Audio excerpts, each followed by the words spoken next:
At British Airways headquarters, chaos was erupting across multiple floors as news of the King's displeasure spread through the corporate structure like wildfire. Sir Marcus Thornton had immediately convened an emergency meeting with his senior executives. While his communications team scrambled to understand the full scope of the situation they were facing, the boardroom at British Airways waterside headquarters buzzed with urgent conversations as department heads tried to piece together exactly what had happened at Heathrow. Sarah Jenkins, the head of customer relations, was frantically reviewing incident reports while the head of ground operations, David Walsh, was on multiple phone calls trying to reach the staff involved in the incident. How did we not know about this immediately? Sir Marcus demanded, his usual composed demeanor replaced by barely controlled panic. The airline's reputation management protocols were designed to flag incidents involving VIPs or sensitive situations, but somehow this had slipped through the cracks. Sir, the incident only happened 40 minutes ago, Sarah replied, consulting her tablet. Our normal reporting procedures wouldn't have flagged this until the end of shift summary. David Walsh hung up his phone and turned to face the room. I've spoken with Martin Holloway, our station manager at Heathrow. He confirms the incident occurred exactly as described. Squadron leader Mitchell was moved from business class to premium economy to accommodate what he described as corporate VIP passengers. The room fell silent as the full implications sank in. Who were these VIP passengers? Sir Marcus asked, though he was beginning to suspect he didn't want to know the answer. David consulted his notes. A tech entrepreneur and his family, sir. They are Platinum Executive Club members who demanded an upgrade and threatened to switch to Virgin Atlantic if we didn't accommodate them. Sir Marcus felt his blood pressure rising. His airline had just humiliated a Victoria Cross recipient, earned the personal wrath of the King, and faced a potential public relations disaster. Or to keep a wealthy customer who was probably going to switch airlines anyway when a better offer came along. Meanwhile, back at Heathrow, James Mitchell remained unaware of the storm brewing around his situation. He sat quietly reading a book, occasionally glancing up at the departure board. Other passengers continued to approach him, offering words of support and expressing their outrage at how he had been treated. A retired Royal Marine named Thompson sat down beside him without invitation. Squadron leader, Thompson said, I served 2 tours in Afghanistan. I know what you did out there, and I know what that medal means. What happened to you today is a bloody disgrace. James nodded politely, appreciating the support but wishing the attention would die down. He had never sought recognition for his actions and felt uncomfortable being the center of controversy. I appreciate your words, James replied, but I don't want to make a big fuss about this. These things happen. Thompson shook his head vigorously. No, sir, they don't just happen. This is about respect for service, for sacrifice. My son is serving in Syria right now, and if this is how we treat our heroes at home, what message does that send? Unknown to both men, Thompson's words were being proven prophetic at that very moment. Social media was exploding with outrage as news of the incident spread beyond the airport. Military families, veterans organizations, and ordinary citizens were sharing the story with growing indignation. The hashtag British Airways disgrace was beginning to trend, and mainstream media outlets were starting to pick up the story at the British Airways Operations Center. The social media monitoring team was watching their company's reputation crumble in real time. Sir, called out Jessica Liu, the social media manager, we've got over 3,000 mentions in the last 20 minutes, and they're 98% negative. The story is spreading across all platforms. The situation became even more complicated when someone posted a video they had discreetly recorded of the original incident at the check-in counter. The footage, though shaky and partially obscured, clearly showed James Mitchell in his military uniform, his Victoria Cross visible, being told he was being demoted to economy class. The dignity with which he accepted the news only made the airline's actions appear more callous. Sir, Marcus watched the video on his phone, his heart sinking with each passing second. Get me a direct line to Heathrow immediately, he ordered. I want Squadron Leader Mitchell found and personally escorted to our first-class lounge. Upgrade him to first class on the next available flight, and I want our most senior ground staff to handle his needs personally. But even as these orders were being relayed to Heathrow, an even more significant development was unfolding. The royal motorcade had departed Windsor Castle and was making unprecedented time toward the airport. King Charles sat in the back of his Bentley, still processing the anger he felt at the situation. His protection officers had initially tried to dissuade him from making the trip, citing security concerns and schedule disruptions, but the king had been adamant. Your Majesty, said Commander Sarah Hughes, the king's personal protection officer, we've coordinated with airport security and the Metropolitan Police. They're preparing a secure route to the terminal, but this is highly irregular. The media will certainly get wind of your presence, good, the king replied firmly. Perhaps it's time some people, we remembered what service to this country actually means. The king had spent years as heir to the throne, watching from the sidelines as various institutions, it seemed to lose touch with traditional British values. Now, as monarch, he had the power to make a statement about what he expected from British companies, especially in how they treated those who had served with honor. Back at the airport, James Mitchell finally received word that British Airways wanted to speak with him. A nervous customer service supervisor named Helen approached him with an apologetic expression. "The squadron leader Mitchell," she said. "I'm Helen Peterson from British Airways Customer Relations. We've had some new developments regarding your travel arrangements." James looked up from his book, noting the woman's anxious demeanor. "What kind of developments?" Helen took a deep breath, knowing that what she was about to say would sound almost unbelievable. "Sir, we've had direct contact from our corporate headquarters. You're being upgraded to first class, and we'd like to escort you to our premium lounge immediately." "Why the sudden change?" James asked, though he suspected he already knew the answer. Word had clearly gotten out about his treatment, and the airline was now scrambling to control the damage. Helen hesitated, unsure how much she should reveal. "Sir, I believe some of our senior executives became aware of your situation and wanted to ensure you received appropriate treatment." What Helen didn't know was that at that very moment, King Charles's motorcade was pulling into a restricted area of Heathrow Airport. The sight of the Royal Standard flying from the lead vehicle sent shockwaves through the airport's management structure. Within minutes, calls were flooding in from terminal directors, security chiefs, and ground operations supervisors, all trying to understand why the king had arrived at their airport without prior notice. The British Airways crisis management team, monitoring the situation from their headquarters, received the news with a mixture of disbelief and terror. "The king is at Heathrow," Sir Marcus repeated, hoping he had misheard. "Yes, sir," confirmed his chief of staff. "He arrived about 3 minutes ago and is reportedly asking for the location of squadron leader Mitchell." As James Mitchell was being escorted toward the first-class lounge, completely unaware of the royal intervention on his behalf, King Charles was striding through the airport corridors with a determination that his security detail had rarely witnessed. The most powerful person in Britain was about to personally ensure that one of his most decorated servicemen received the respect he deserved, and nothing was going to stop him. Squadron leader James Mitchell adjusted his military uniform one last time before entering the bustling terminal of London Heathrow Airport. The Victoria Cross medal pinned to his chest caught the morning sunlight streaming through the massive windows. At 42 years old, James carried himself with the quiet dignity that came from serving his country for over 2 decades. His weathered face told stories of missions in Afghanistan, Iraq, and countless other places where duty had called him.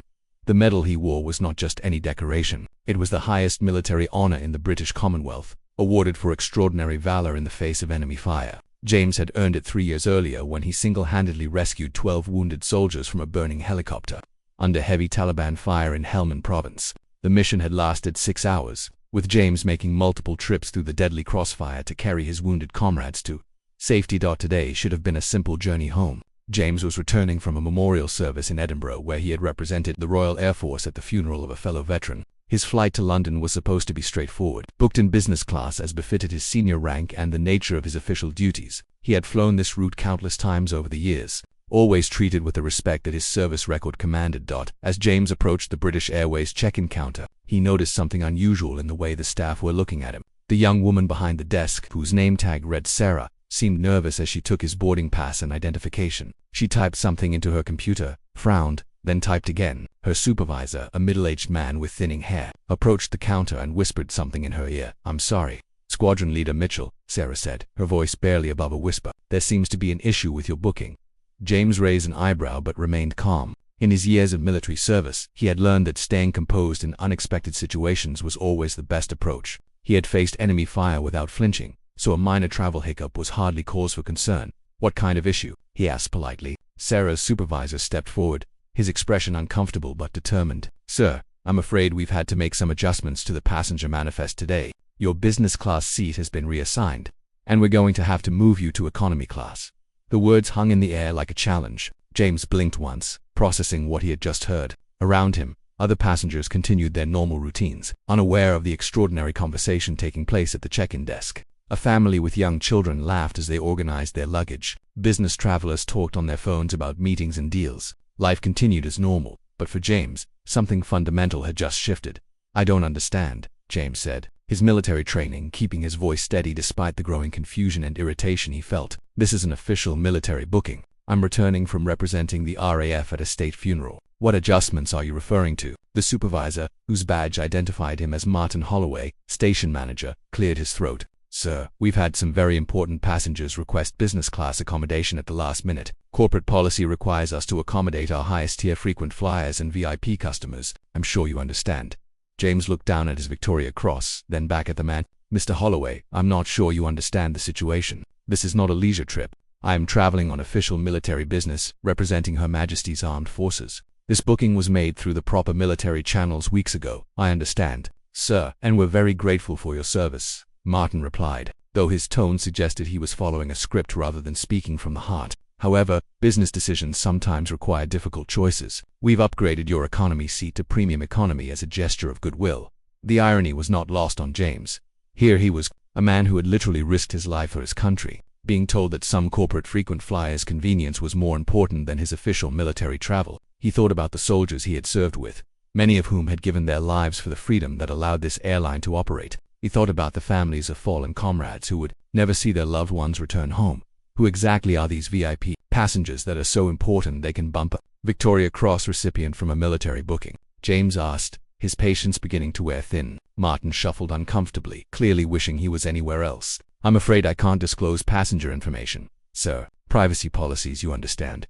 James understood all too well. He understood that in the modern world, money often spoke louder than service. He understood that corporations sometimes forgot the sacrifices made by the men and women in uniform who protected the freedoms they enjoyed. What he didn't understand was how a British airline could treat a decorated war hero with such casual disrespect.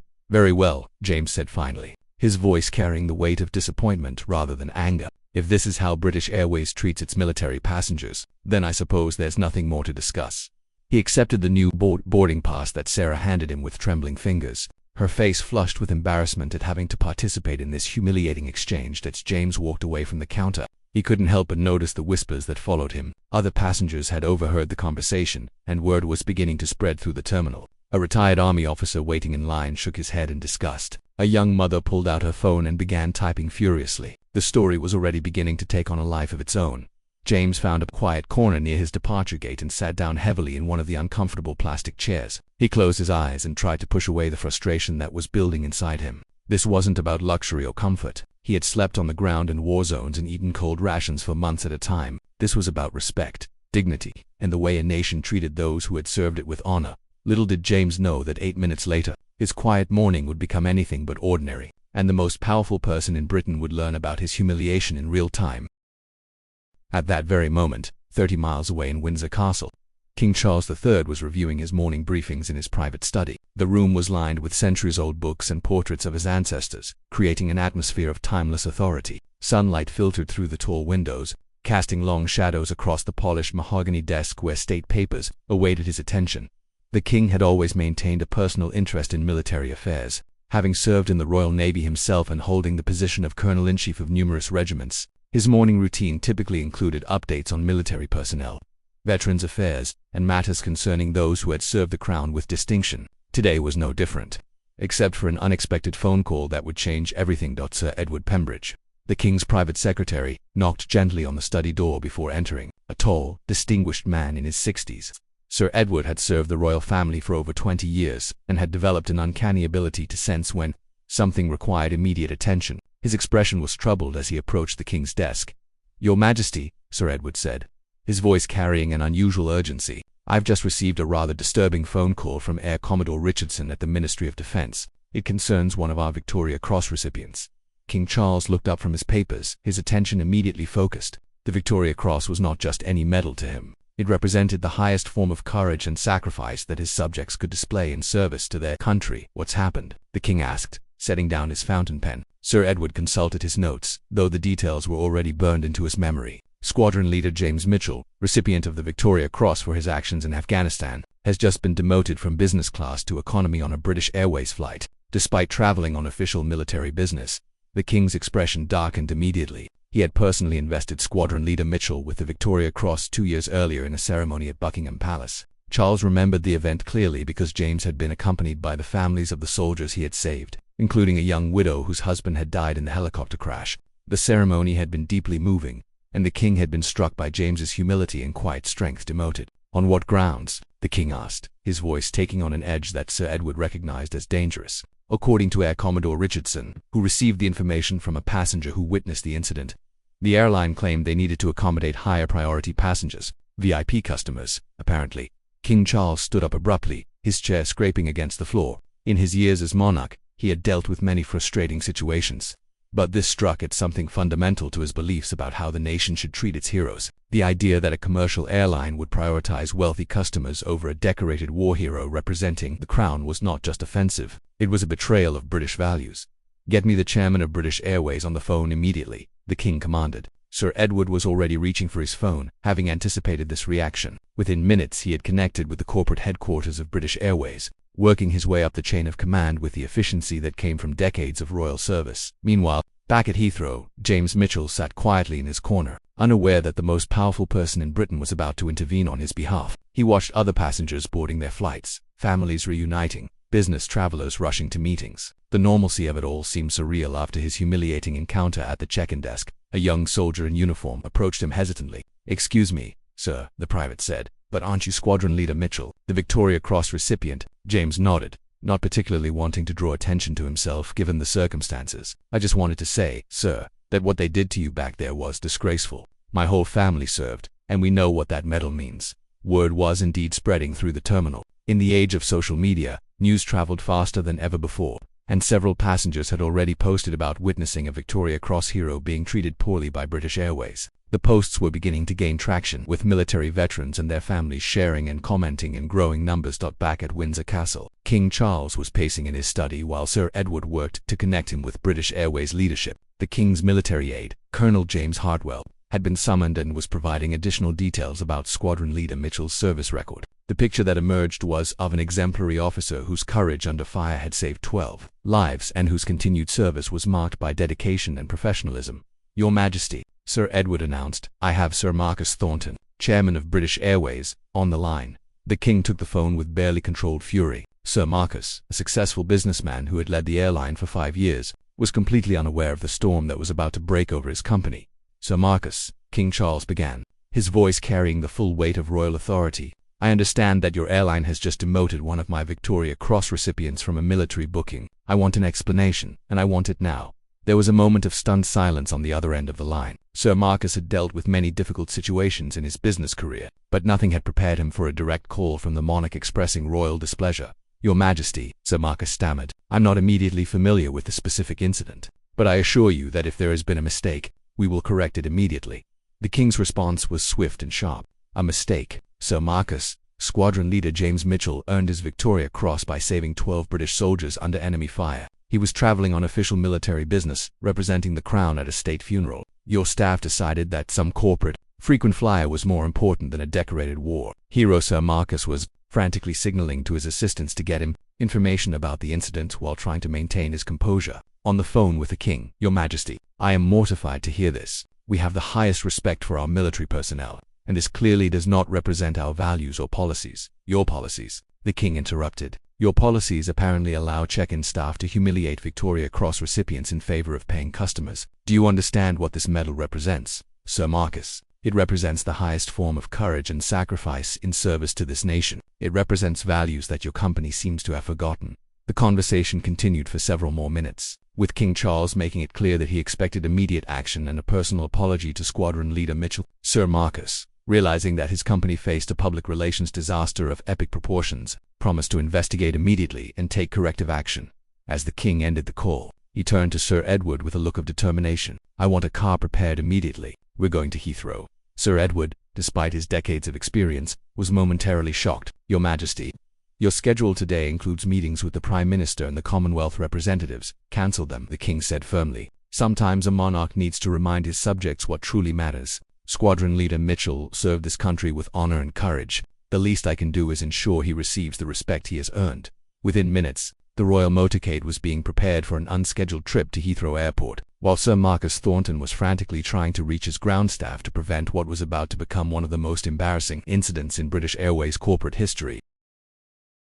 King Charles moved through the airport corridors with purposeful strides, his security detail working to keep pace while maintaining their protective formation. The king had changed from his casual morning attire into his military uniform, complete with his own service medals and decorations. The sight of the monarch in military dress, walking through a civilian airport with obvious determination, created a surreal atmosphere that left staff and passengers alike stunned into silence. Airport Director Michael Harrison received the call about the king's arrival while reviewing routine operational reports in his office. The news hit him like a physical blow. In 30 years of airport management, he had never experienced anything remotely similar. Royal visits were planned months in advance, with detailed security protocols, cleared routes, and coordinated media management. This was completely unprecedented. "Your Majesty is where exactly?" Harrison asked his assistant, hoping against hope that there had been some misunderstanding. "Terminal 5, sir, heading toward the British Airways departure area. He's asking specifically for Squadron Leader James Mitchell." Harrison closed his eyes and took a deep breath. He had heard whispers about some incident with a military passenger, but had assumed it was a minor customer service issue that would be resolved through normal channels. Meanwhile, James Mitchell was being escorted through the airport by Helen Peterson and a small entourage of increasingly nervous British Airways staff. The sudden change in his treatment was bewildering, especially given the dramatic shift from dismissive indifference to obsequious attention. As they walked toward the first-class lounge, James noticed the unusual amount of activity around them. Security personnel seemed to be positioning themselves along their route, and he could hear urgent radio chatter that suggested something significant was happening. "Miss Peterson," James said as they paused near the lounge entrance, "is there something else going on here that I should know about?" Helen exchanged glances with her colleagues, clearly struggling with how much to reveal. She had been instructed by her superiors to escort Squadron Leader Mitchell to the lounge and keep him comfortable while they resolved the situation. But she had not been told about the royal intervention. "Sir, I believe there may be some media interest in your story," Helen said diplomatically, which was technically true even if it vastly understated the scope of what was unfolding. "Our management team wants to ensure you have privacy and comfort while we sort everything out." James nodded, though he was becoming increasingly suspicious that this was about more than just media attention. At that moment, the distinctive sound of royal protection officers coordinating their movements echoed through the terminal. James, with his military training, immediately recognized the professional efficiency of a high-level security operation. His confusion deepened as he realized that whatever was happening around him was far more significant than a simple customer service recovery effort. King Charles had reached the main terminal area and was receiving briefings from airport security about Squadron Leader Mitchell's location. The King's private secretary, Sir Edward Pembridge, was coordinating with British Airways management to ensure that the meeting could take place in a controlled environment. The airline's executives were beside themselves with anxiety, knowing that the next few minutes could determine their company's reputation for years to come. "Where exactly is Squadron Leader Mitchell now?" the King asked Commander Hughes. "Your Majesty, he's being escorted to the British Airways first-class lounge in Terminal 5. Airport security has cleared the route, and we can have you there in approximately 3 minutes. The King nodded, his jaw set with determination. "Good. I want to speak with him personally before anyone from British Airways tries to manage this situation further." Back in the airline's crisis management center, Sir Marcus Thornton was receiving minute-by-minute updates while simultaneously trying to coordinate damage control efforts. The company's stock price had already begun to decline as news of the incident spread through financial markets. Institutional investors who held large positions in British Airways were beginning to ask difficult questions about the company's decision-making processes and customer service standards. "So," called out Jennifer Walsh, the company's chief communications officer, "we're getting calls from every major news outlet in the UK, and several international media organizations have picked up the story. The BBC wants a statement within the hour." Sir Marcus rubbed his temples, feeling the weight of what might be the worst crisis of his corporate career. "What's our legal exposure here?" he asked the company's legal counsel, who had been hastily summoned to the emergency meeting. "Potentially significant, sir. If this is determined to be discrimination based on military status, we could face regulatory action, not to mention the civil liability issues." Meanwhile, James Mitchell had reached the entrance to the first-class lounge, where he encountered a scene that confirmed his growing suspicions that something extraordinary was happening. Airport security personnel was stationed at intervals throughout the area, and he could see British Airways executives in animated conversation with officials he didn't recognize but who clearly held positions of authority. "Squadron Leader Mitchell," said a distinguished gentleman in an expensive suit who approached with obvious nervousness. "I'm Sir Marcus Thornton, chairman of British Airways. I wanted to personally apologize for the inexcusable treatment you received this morning." James studied the man's face, noting the genuine anxiety behind the corporate Polish. "Sir Marcus," James replied with military formality, "I appreciate your apology, but I have to ask what's prompted this sudden change in attitude. When I was at your check-in counter an hour ago, your staff seemed quite certain that corporate policy required my demotion in favor of paying customers." Sir Marcus winced at the direct challenge. "Squadron Leader, what happened this morning was completely contrary to our values and policies. The staff involved acted without proper authorization, and we're taking immediate corrective action." What he didn't add was that the corrective action was being driven entirely by royal intervention rather than corporate conscience. At that moment, the distinctive sound of approaching footsteps caused everyone in the vicinity to turn. King Charles III, resplendent in his military uniform and accompanied by his security detail, rounded the corner with an expression of barely controlled displeasure. The sight of the monarch approaching caused an immediate hush to fall over the area, with British Airways staff and passengers alike standing in respectful silence. James Mitchell, despite his years of military service and experience with high-ranking officials, felt his breath catch as he realized that the King of England was walking directly toward him. The Victoria Cross recipient had met many distinguished individuals during his career, but nothing had prepared him for a personal intervention by the sovereign himself. Squadron Leader Mitchell, King Charles said as he approached, his voice carrying both warmth and authority. "I am deeply sorry that you have been subjected to such treatment while serving your country." James immediately came to attention and saluted, his military training taking over despite the surreal nature of the situation. "Your Majesty," James replied, "I am honored by your presence, though I assure you this was not necessary." The king's expression softened slightly as he looked at the Victoria Cross on James's chest, remembering the ceremony where he had personally awarded the decoration. "Squadron Leader, when one of my Victoria Cross recipients is treated with disrespect while representing the crown, it becomes very much my concern," the king said, his voice carrying just enough volume for the nearby British Airways executives to hear clearly. "I want to understand exactly what happened here today, and I want to ensure it never happens again."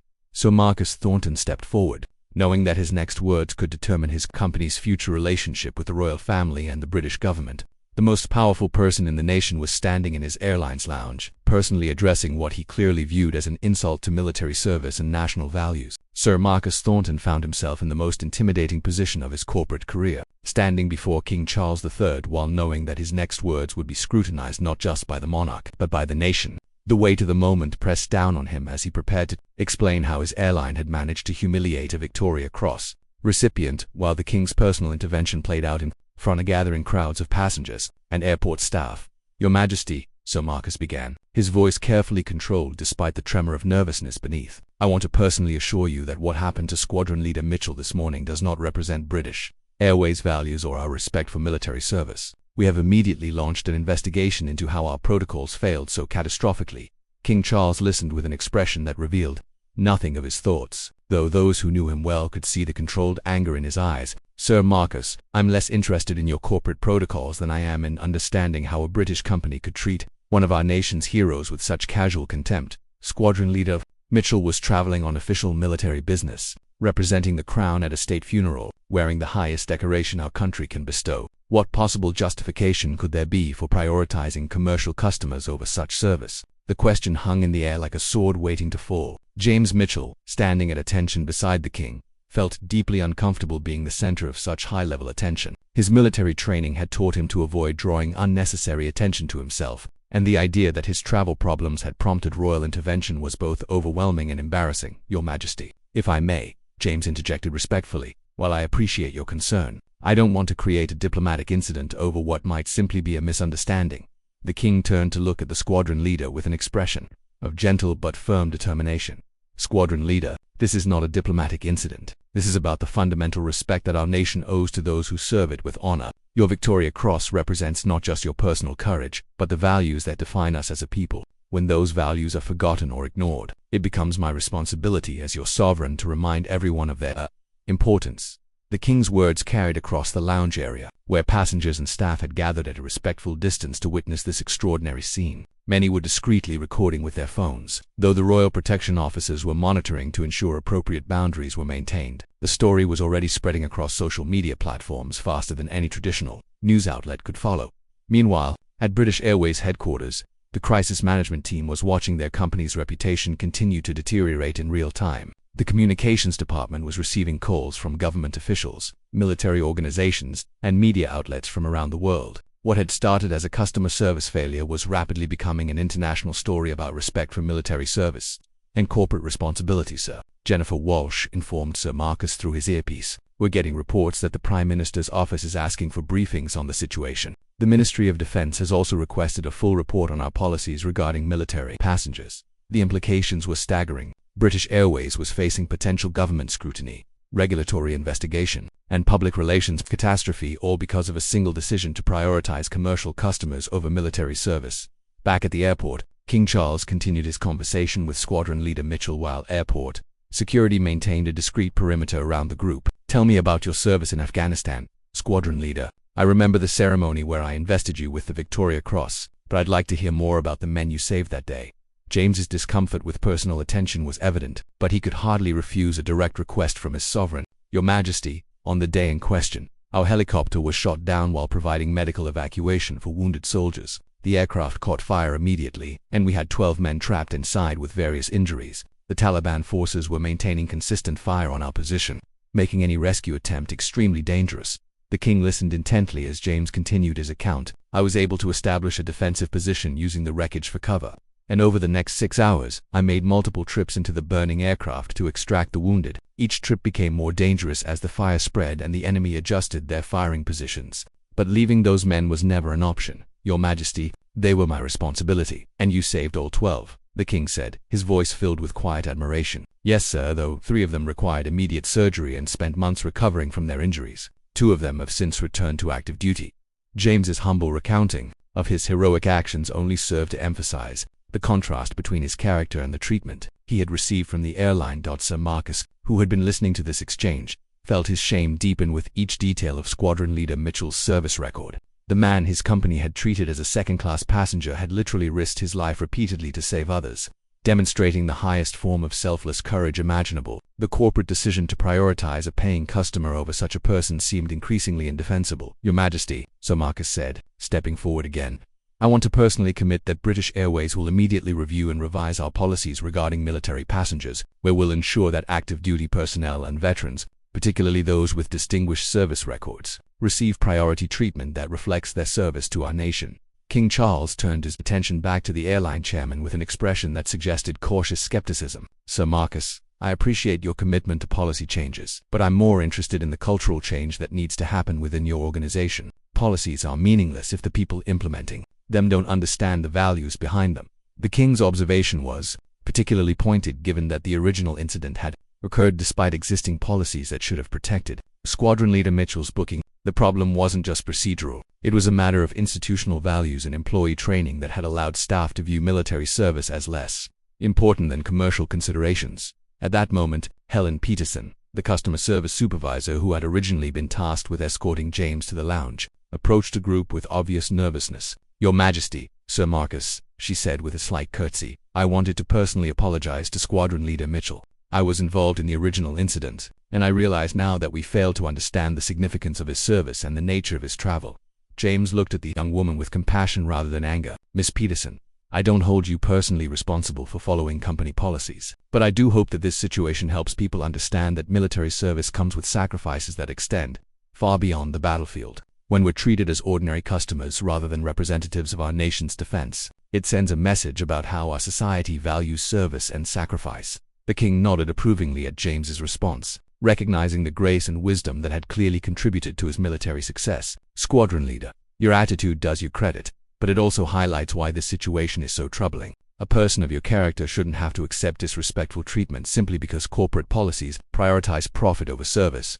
As the conversation continued, it became clear that this moment was evolving into something much larger than a simple customer service recovery. The king's personal intervention was sending a message that it resonates throughout British society about the importance of honoring military service and maintaining national values in an increasingly commercial world. The repercussions would extend far beyond British Airways, influencing how other companies and institutions. The extraordinary scene at Heathrow Airport continued to unfold as King Charles made a decision that would transform this incident from a corporate embarrassment into a defining moment for British society. Looking around at the gathered crowd of passengers, airport staff, and airline executives, the king realized that this moment presented an opportunity to address something far more significant than a single customer service failure. "Ladies and gentlemen," King Charles said, raising his voice slightly to address the broader audience that had gathered, "I want you all to witness something important today. Squadron Leader Mitchell represents the very best of British service and sacrifice. The Victoria Cross he wears was earned through extraordinary courage in saving the lives of 12 of his fellow soldiers while under enemy fire. This is not just a piece of metal, it represents the highest ideals of our nation." The crowd listened in absolute silence as the king continued. "When institutions in our society, whether they be airlines, businesses, or any other organizations, fail to recognize and honor such service, they fail to uphold the values that define us as a people. Today British Airways made such a failure, but they also have an opportunity to demonstrate how we can do better." Sir Marcus Thornton understood that he was witnessing a pivotal moment, not just for his company but for his own leadership. The king was offering him a chance to turn this crisis into an opportunity for redemption.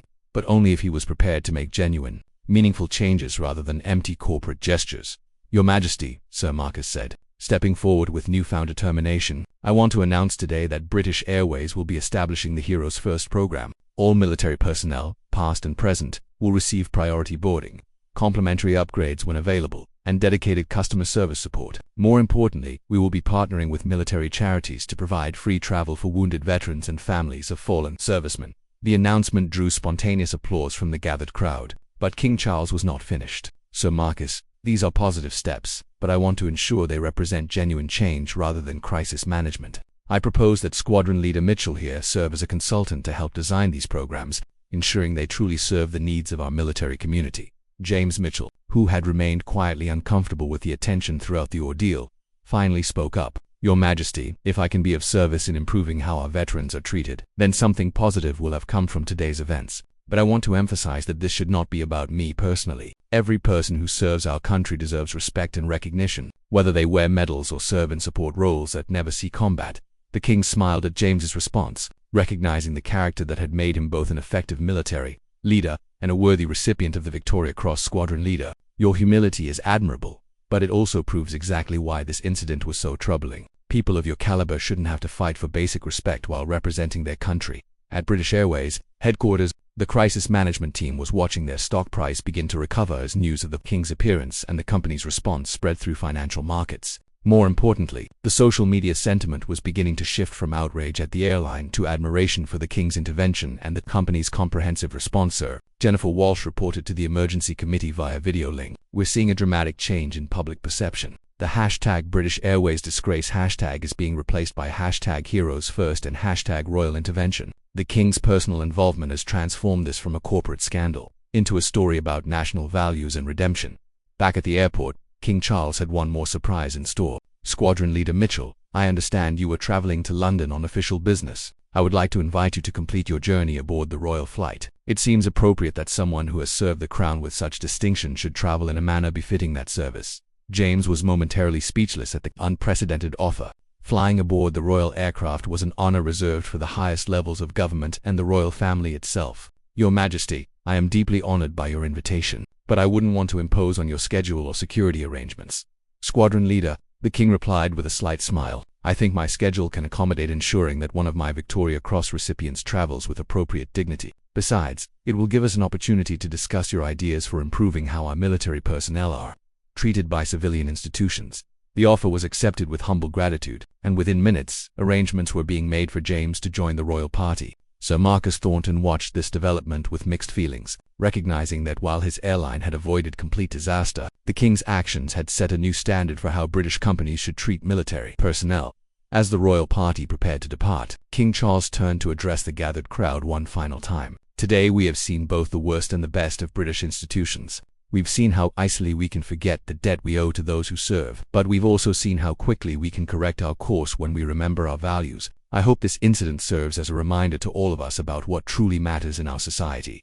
The king's final words to Sir Marcus were delivered privately but with unmistakable authority. "Sir Marcus, I will be watching closely to ensure that your commitments today are implemented genuinely and comprehensively. The military community will remember how British Airways responds to this situation, and so will the Crown." As the royal motorcade departed Heathrow with Squadron Leader Mitchell aboard, the airport slowly returned to its normal operations. Though nothing would ever be quite the same, the staff who had witnessed the king's intervention would carry the memory for the rest of their careers, and the story would become part of airport folklore. In the days that followed, British Airways implemented the Heroes First program with unprecedented speed and thoroughness. Squadron Leader Mitchell worked closely with the airline to develop policies that truly served military families, including priority rebooking for emergency family visits, dedicated support for traveling wounded veterans, and recognition programs that honored military service. The incident also prompted broader changes across the UK travel industry, with other airlines and transportation companies reviewing their own policies regarding military passengers. The government announced new guidelines for companies holding public contracts, emphasizing the importance of supporting military personnel and veterans. 6 months later, King Charles personally inaugurated the expanded Heroes First program at a ceremony attended by military leaders, government officials, and airline executives from around the world. Squadron Leader Mitchell, now serving as the program's military advisor, stood beside the king as they unveiled a memorial wall honoring fallen servicemen. In the British Airways terminal, Today, the king said in his remarks, we see the positive change that can emerge when we have the courage to confront our failures and the wisdom to learn from them. Squadron Leader Mitchell's dignity in the face of disrespect and his commitment to turning a negative experience into positive change for others exemplifies the very best of British character. The story of that morning at Heathrow became more than just a tale of corpo or ate, embarrassment and royal intervention. It became a defining moment that reminded an entire nation about the importance of honoring service, maintaining values, and never forgetting the debt owed to those who sacrifice for the common good. Squadron Leader James Mitchell, the reluctant hero of the incident, continued his quiet service, knowing that his most lasting contribution might not have been the lives he saved in Afghanistan, but the changes he helped bring about for future generations of military personnel traveling in service to their country.